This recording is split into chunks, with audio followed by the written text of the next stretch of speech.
Hi, puppies.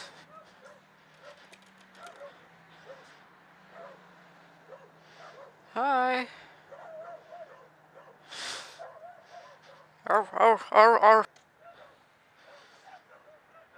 They've been at that since I came out here. Boogada boogada. There's a... Who does that skit? Is that Brian Regan? Talks about... I don't remember who does it. One of the comics does a skit about how... Like, why do dogs do that? They go outside. It's like 3 in the morning. Like, what if people did this? And they go outside and they just went, hey! Hey! Hey! Hi! Hi! Hi! Hi! Hi! Would be awesome. Why don't we do that as a species? Dogs do it. Hi! Hi! Hi!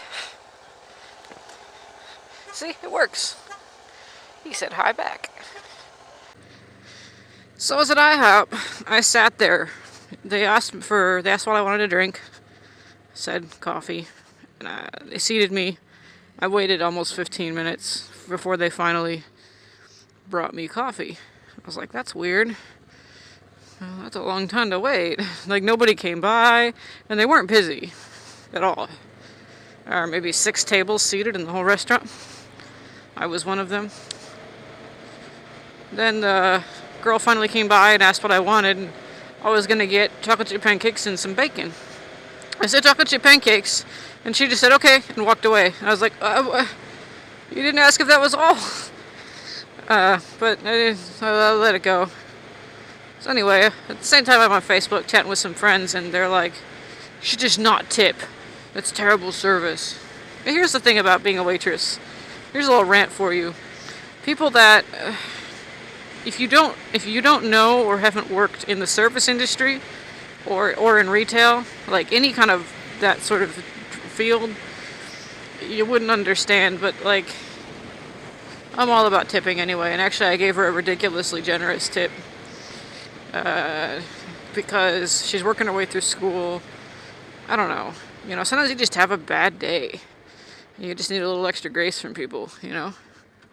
So who knows what she was going through. Turns out she has a kid and she's trying to work through school, and just props to her, you know? So, anyway, like, people do things in retail, especially, that if you've never worked retail, like, you think of things like, if the store's about to close, don't come in and spend a bunch of time perusing around. Especially if they start turning the lights off like that, the people there, they've been there all day. They really want to go home. They don't want to have to stay 20 minutes after they would have already been home just to help you find a new t-shirt or something. Second of all, if they offer to help you, they're not trying to be nosy or anything. They're just honestly trying to help because that's their job.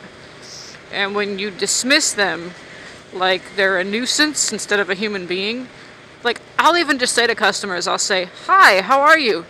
I'm just looking. Is that how you say hi to people? What? I just said, hi, how are you? And you shut me down and just assumed.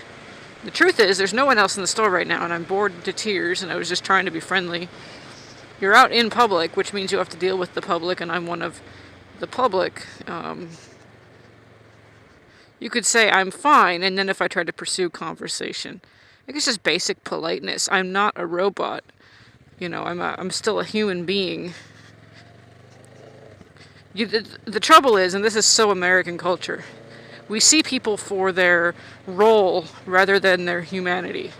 Like if you ask somebody, who are you? They tell you their job.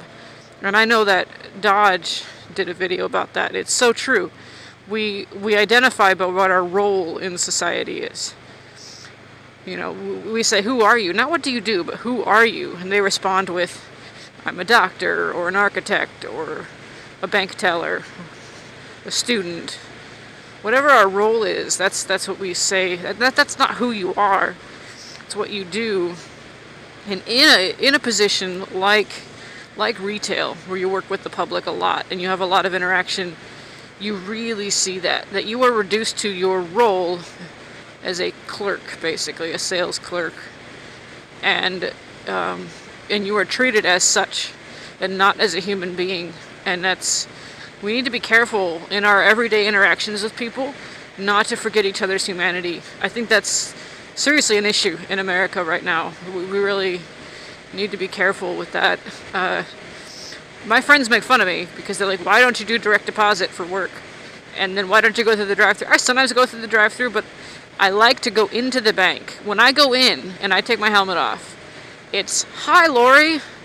And I'm like, hey, Mary, and, the other girl's name. And anyway, I know their names and they know my name. Like, I don't just go to my bank. I know my bank tellers. I know the bank manager. The bank that I use when I'm in Chicago, they know me. Whenever I'm back in town, they're like, hey, how have you been? How's Kansas City? It's when I go to the post office, they know me. When I go to the grocery store, the security guard at the grocery store knows me. Always keeps an extra eye on my bike. Asks me about the bike or how's work, whatever. We'll have a little chit chat. I know the clerk there, the guy at the checkout. I usually try to pick his line because he's really fun. His name's Charles. He's a really cool guy. I haven't seen him in a while. I hope he's okay. But yeah, making it human, having those human connections with our interactions with each other instead of just seeing it as a transaction, like very mechanical. Because we end up, even without the system, if you will, or the man mechanizing us, we end up mechanizing each other. And it just becomes the mechanization of men.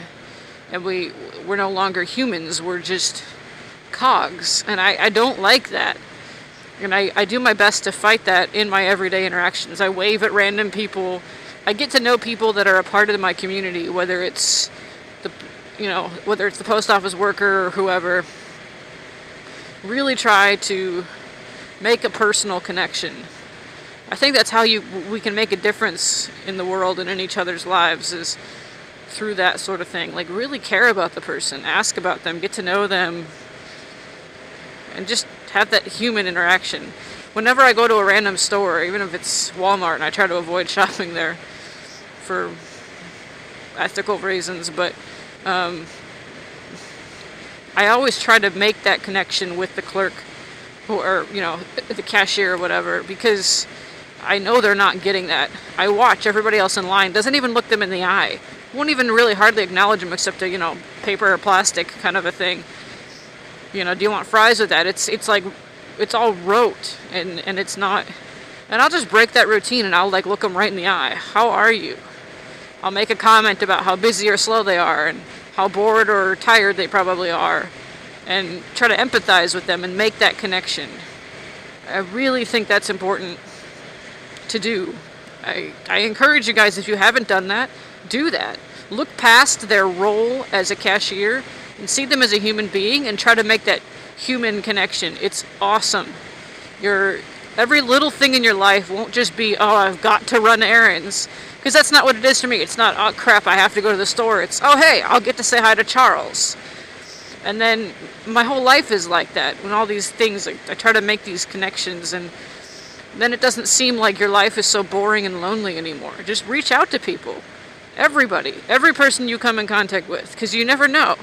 I mean, everybody is an individual. There's never going to be someone exactly like them again. Statistically, chances are. You know what I mean? Like, their story, I don't know, get to know them. Everybody's got something to offer. And try to figure out what that is, and try to dig that out of them and find out where, what that treasure is inside them as a human being. And then celebrate that and encourage it. Even the biggest, scum in the world has some redeeming quality, and by your interaction with them, you can draw that out of them. You can cultivate that in them by seeing it. If you see someone's potential, treat them as if they're already there, instead of where they're at. I mean, not that, obviously healthy boundaries are important, but, hey Popo, healthy boundaries are important, but don't don't ever give up on someone's potential.